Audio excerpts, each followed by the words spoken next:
আজকে দেখবেন যে অন্যান্য সমস্ত দল সংগঠনগুলো নানান রকম বাকযুদ্ধে, কথার যুদ্ধে লিপ্ত আছে, আর জামাত ইসলামী সমাজের কল্যাণের যুদ্ধে লিপ্ত আছে। আমাদের এই কল্যাণের কথা চিন্তা করে, আমাদের কল্যাণের প্রতিযোগিতায় তারা টিকতে না পেরে আমাদের বিরুদ্ধে কেউ কেউ বিষাদগার করার সিদ্ধান্ত নেয়। আরে ভাই, আল্লাহ যদি কাউরে ভালো পায়, আপনি তাকে কখনো মানুষের শত্রুতে পরিণত করতে পারবেন না। বরং আপনি তাকে শত্রুতে পরিণত করার চেষ্টা করলে আপনি জনগণের শত্রুতে পরিণত হবেন। সেই রাজনীতি কোরআনের সম্পর্ক নাই, সেই রাজনীতির সাথে আমরা কেউ নাই, সেই রাজনীতির সাথে কোনো মুসলমান থাকতে পারে না। মহাগ্রন্থ আল কোরআনের এই নীতিতে আমরা চলবো। সেই নীতিতে যেমন সমাজনীতি আছে, সংস্কৃতি আছে, পররাষ্ট্র নীতি আছে, অর্থনীতি আছে, সেই মহাগ্রন্থ আল কোরআনের রাজনীতিও ছিল, আছে এবং আসসালামু আলাইকুম ওয়া রাহমাতুল্লাহি ওয়া বারাকাতুহু।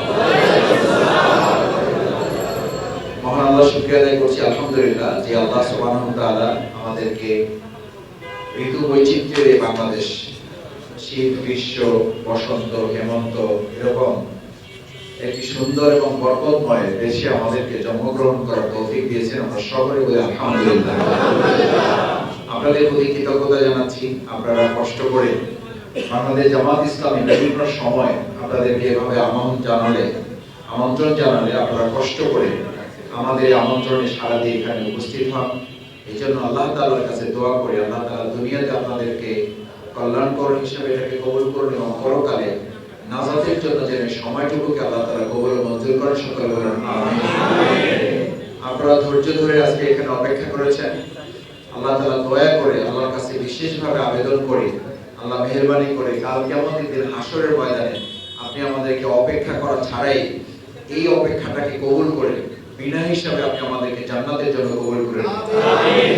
সম্মানিত ভাইয়েরা, আমাদের হিন্দু ভাইয়েরা আছেন, ভিন্ন ধর্মাবলম্বী ভাইয়েরা আছেন, সবসময় আমরা তাদেরকে আলাদাভাবে কৃতজ্ঞতা প্রকাশ করি, অভিনন্দন জানাই যে আমাদের এই সব ধরনের প্রোগ্রামে আমাদের ভিন্ন ধর্মাবলম্বী ভাইয়েরা, বোনেরা তারা কষ্ট করে আমাদের সাথে আসেন। তারা একটা পরিবারের মতো আমাদেরকে মনে করেন। আমরাও তাদেরকে সংখ্যা লঘু কিংবা সংখ্যা গুরু হিসাবে বিবেচনা করি না, আমরা বিবেচনা করি তারা আমাদেরই পরিবারের একজন সদস্য।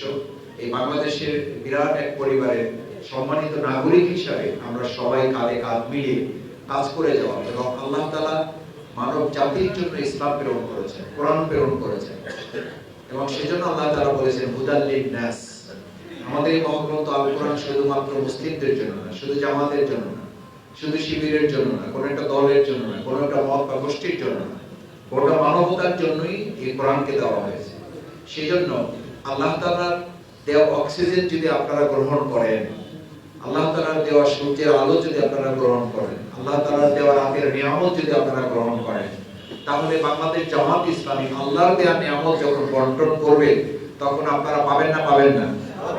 অবশ্যই পাবেন। এবং আলহামদুলিল্লাহ আমরা আলাদাভাবেও আমাদের ভিন্ন ধর্মাবলম্বী আমাদের বোনদের জন্য আমরা ব্যবস্থা রাখি, আবার সমন্বিতভাবেও আপনাদের জন্য আমরা ব্যবস্থা রাখি।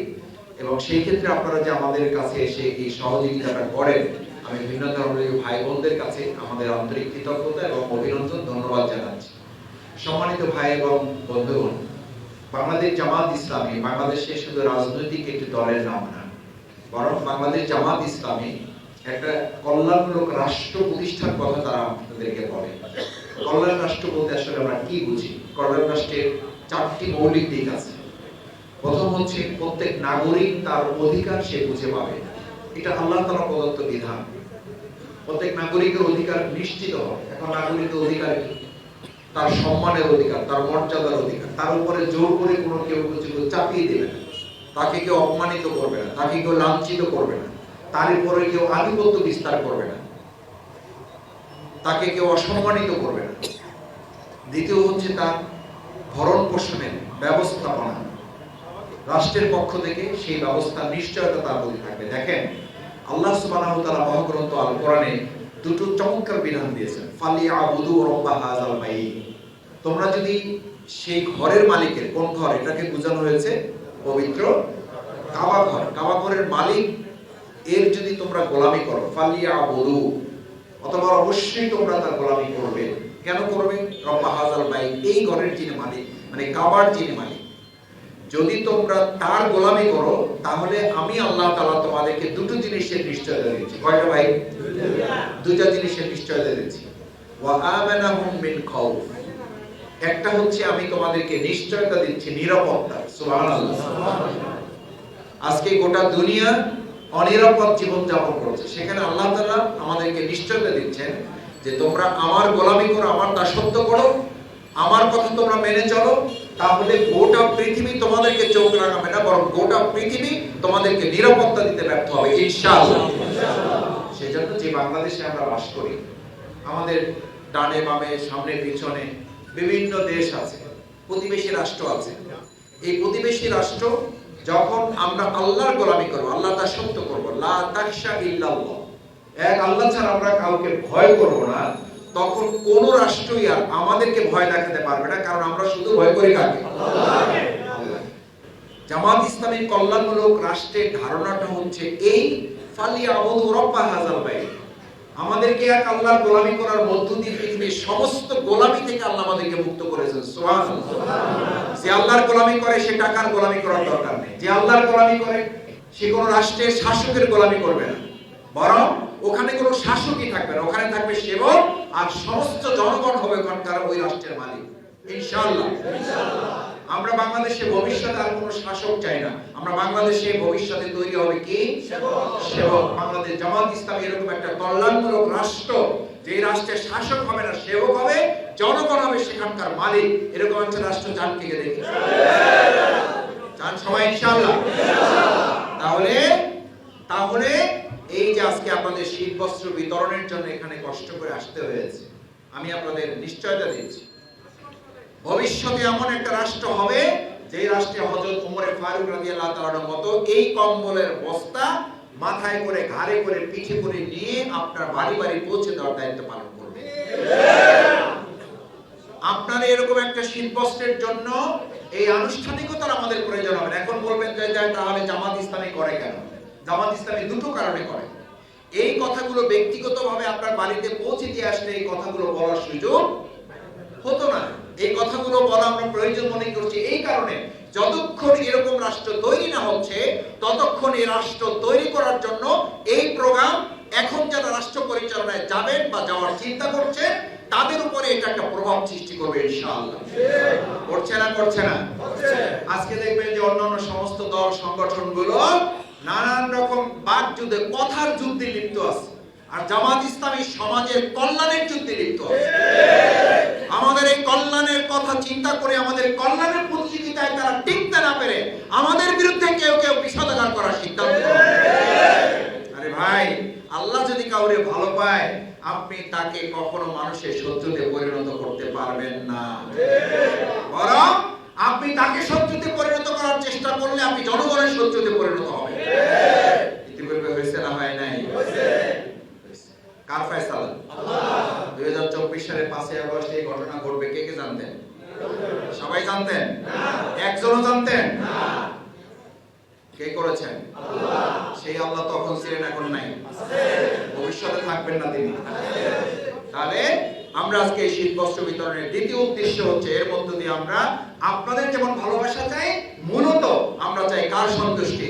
আল্লাহ। কারণ এই শীত বস্ত্র আমি যতটুকু শুনেছি যে আমাদের একজন সম্মানিত সুধী বিশেষভাবে তিনি আপনাদের কাছে এটা পৌঁছানোর জন্য তিনি সিদ্ধান্ত নিয়েছেন। আমরা সেই সুধীকে ধন্যবাদ জানাই, আমরা তার জন্য দোয়া করি আল্লাহ তার নেক মাকসুদ আপনি পুরা করেন, আল্লাহ তার সাথে আপনি আমাদেরকেও কবুল করেন। এরকম অসংখ্য সুধী বাংলাদেশে তৈরি করে দেন যারা শুধু কথার যুদ্ধ করবে না, যারা সমাজের কল্যাণের কাজে তারা যুদ্ধে লিপ্ত।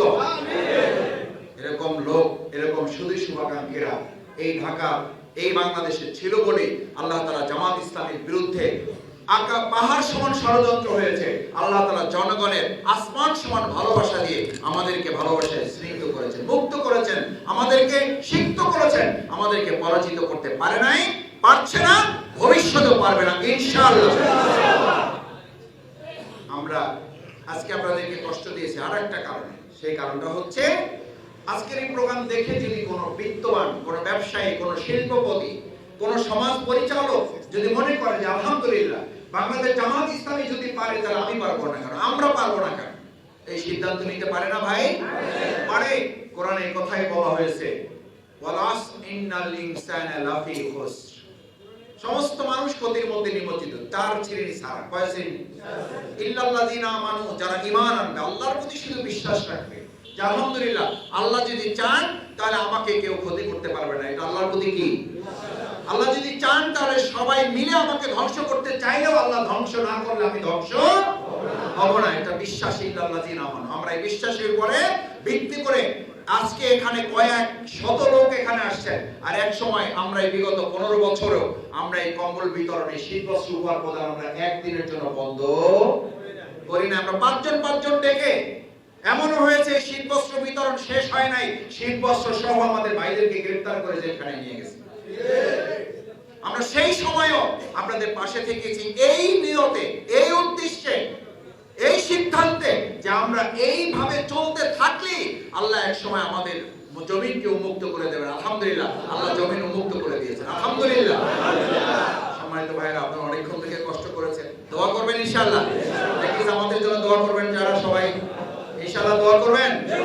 আল্লাহ জামাত ইসলামীকে দেশের জন্য কবুল করুন, আমাদের খেদমতের জন্য আল্লাহ তাআলা কবুল করুন। সম্মানিত ভাই এবং বন্ধুগণ, সবশেষ আপনাদের একটা অনুরোধ করে কথা শেষ করতে চাই। আজকে জামাত ইসলামীর এই শীতবস্ত্র উপহার প্রদান, এইটুকু গ্রহণ করাটা আপনাদের মহানুভবতা, এটা আপনাদের প্রতি কোনো অনুকম্পা, এটা আপনাদের প্রতি কোনো দয়া না। আপনারা হীনমন্যতায় ভুগবেন না। অনেকে বলেন যে আপনারা এই যে দেওয়া হচ্ছে, এটা ছবি তোলা, এটা ভিডিও করা, এটা ওটা করা, এটা কেন? আমি বলি যে ভাই শোনেন, আল্লাহ সুবহানাহু ওয়া তাআলা গোটা মানব জাতিকে একটা পরিচয় দিয়েছে, ইয়া আইয়ুহান নাস আনতুমুল ফুকারা।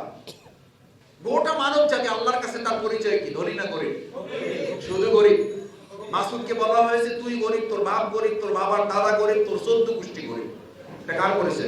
আল্লাহ। ফকির এক বছর আর ফুকারা কি বছর? প্লুরাল নাম্বার, বহু বছর। আমি একলা গরিব না, আমার গোষ্ঠী সুদ্ধা। এটা কে পরিচয় দিছে? কে দিছে পরিচয়? তাহলে আমাদের মন খারাপ হবে? আজ আপনি যেখানে নেওয়ার জায়গায় আছেন আর যারা দেওয়ার জায়গায় আছে, এই দেওয়ার জায়গা নেওয়ার জায়গা আল্লাহর পরিবর্তন করে কয় বছর লাগে? কয় বছর লাগে? কয় মাস লাগে? কয় ঘন্টা লাগে? কয় মিনিট লাগে? সেকেন্ডও লাগে। তাহলে আপনি মন খারাপ করবেন না। আপনি যেমন মন খারাপ করবেন না, এই চেয়ারে যারা আছেন তারাও গর্ব অহংকার করবেন না। তারা এটা ভাববেন না যেটা আপনার কৃতিত্ব, আমি ভাববো এটা আল্লাহ অনুমোদন করেছেন আমাকে দেওয়ার, এটা আল্লাহর মেহেরবানি। আর আপনাকে আল্লাহ নেওয়ার জায়গা রেখেছেন, এটাও আপনার প্রতি আল্লাহর। বলেন আলহামদুলিল্লাহ। কষ্ট থাকবে মনে করো? কেন কষ্ট থাকবে না? যে আমরা সব কিসের গোষ্ঠী? বলেন একযোগে, কিসের গোষ্ঠী? কার পরিচয়? কার পরিচয়? আল্লাহ যে পরিচয় দিয়েছে এটা বলতে লজ্জা আছে? কিসের গোষ্ঠী আমরা? গরিবের গোষ্ঠী। কিসের গোষ্ঠী? আল্লাহর গোলামদেরকে আমরা দিচ্ছি, আল্লাহর সম্পদ আল্লাহর গোলামদেরকে দিচ্ছি। বরং আল্লাহ আমাদেরকে কবুল করেছেন, সেই জন্য আল্লাহর প্রতি আমাদের সিজদারত হয়ে শুকরিয়া আদায় করা উচিত। আমরা সবাই আবার একযোগে বলি আলহামদুলিল্লাহ। সেই জন্য মনের দিক থেকে কেউ কষ্ট রাখবেন না। এই যে এক জায়গায় হয়ে আল্লাহর দিনের কিছু আলোচনা শুনতে পেরেছি, এই বাগানটা কার বাগান? বেহেশতের বাগান, আল্লাহর বাগান। এই বাগানে আমরা যেমন একত্রিত হয়েছি, আমার ভাইয়েরা, আমার মুরব্বীরা, আমার তরুণ যুবকেরা, আমার সুধীমণ্ডলী, আজকে এখানে একত্রিত হয়েছে আল্লাহ মেহেরবানি করে কাল কিয়ামতের দিন আমাদেরকে জান্নাতেও যেন এভাবে একত্রিত করে দেন। তাহলে আর কোনো কষ্ট থাকবে আমাদের? তাহলে আমরা কি শুধু আজকে কম্বলের জন্য আসছি না আল্লাহর সন্তুষ্টি পাওয়ার জন্য, আল্লাহর জান্নাতে যাওয়ার জন্য আসছি, আল্লাহর ভালোবাসা পাওয়ার জন্য আসছি? এখানে একত্রিত হয়েছি, আমরা জান্নাতে একত্রিত থাকবো ইনশাআল্লাহ। এই দুনিয়ায় বহু মানুষ হয়তো কম্বল দেবে, কিন্তু জান্নাতে একত্রিত থাকার কথা বলার সাহস বহু লোকের হবে না। এই কথা বলার আহ্বান বহু লোক জানাতে পারে না। তারা শুধু দুনিয়ার কথা বলে, আমাদের পরকালের কথা স্মরণ করে না। কারণ তারা এই কথা দায়িত্বহীন কণ্ঠে বলে যে তাদের রাজনীতির সাথে কোরআনের কোনো সম্পর্ক নাই। সেই রাজনীতি কোরআনের সম্পর্ক নাই, সেই রাজনীতির সাথে আমরা কেউ নাই, সেই রাজনীতির সাথে কোনো মুসলমান থাকতে পারে না। মহাগ্রন্থ আল কোরআন আমাকে শুধুমাত্র এই দুনিয়ার জীবন পরিচালনার জন্য, শুধু পরকাল পরিচালনার জন্য পাঠায় নাই। আরে ভাই, আমরা তো জান্নাতেই ছিলাম, জান্নাত থেকে আমাদেরকে দুনিয়া পাঠানো হয়েছে। দুনিয়া কিভাবে চলবে সেই জন্যই কি পাঠানো হয়েছে? কোরআন পাঠানো হয়েছে। তো কোরআন কি শুধু কবরের জন্য আর আসমানের জন্য না দুনিয়ার জন্য? দুনিয়া আসমান এবং কবর উভয় জগতের জন্য আল কোরআন। যে কোরআনকে দ্বিখণ্ডিত করে কেউ শুধু পরকাল আর কবরের জন্য ভাগ করে, দুনিয়া থেকে আলাদা করে, আল্লাহ তাদের জন্য কোরআনের নাজিল করে আগেই জানিয়ে দিয়েছেন, আফাতুমিনুনা বিবাদিল কিতাব, তোমরা কি কিতাবকে দুই ভাগ করবা, কোরআনকে দুই ভাগ করবা? তোমার পছন্দ হয়েছে এক অংশ মানবা, আর এক অংশ মানবা না।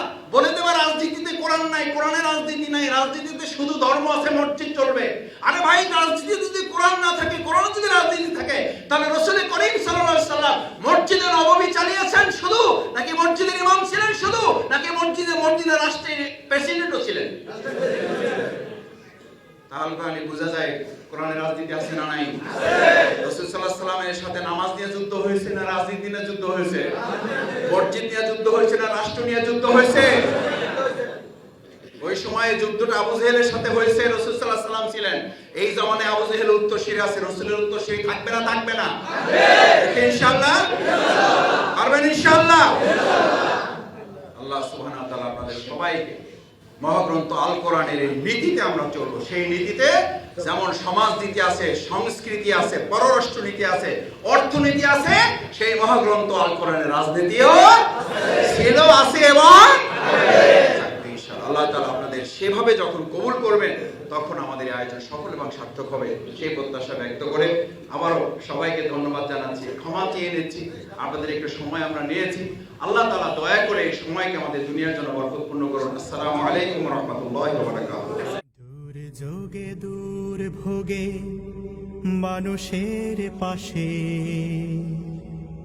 চেয়ে দেখো কারা আজ আগে ছুটে আসে, নিপীড়িত